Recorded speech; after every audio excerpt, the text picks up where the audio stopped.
Het slachthuis in Dokkum zal nog 1 maand tijd als midje in de weken open wezen voor het slachtje van rundvee.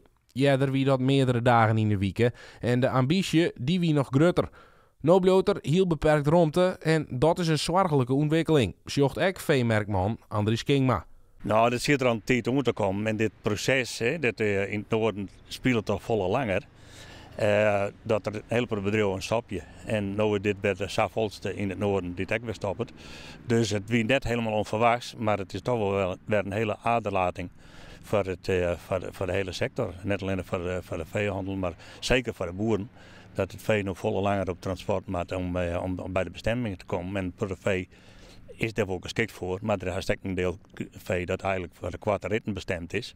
En dat valt nou eigenlijk haast helemaal waar in het noorden. Want het vee maakt nou naar Tilburg in Noord-Brabant. In eerste instantie werd melden dat slachthuis Dokkum Hielendal ophouden zou met het slachtje van rundvee. Maar intussen is dat onpast naar 1 deel in de weken. Dags is Kingma er nog net gereisd op. Dus dit is echt desastreus en we zullen toch ook wel, wat ik denk steeds hier, dat het eigenlijk in het noorden volle strenger beleid is. Wat betreft het toezicht en de handhaving hier in het noorden. Dus kan minister Adema in Kwatten wel een brief verwacht uit het noorden wij om er geen slachterij meer oerlijke te blijven.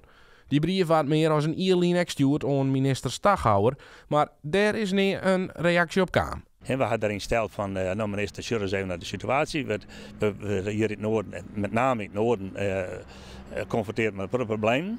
Kan jou als leidinggevende van de Nederlandse Voedsel- en Warenautoriteit direct wat aan doen? Want we hadden toch wel het idee dat er eigenlijk weinig gestuurd wordt van bovenaf op de NVWA en dat het eigenlijk een staat binnen een staat is.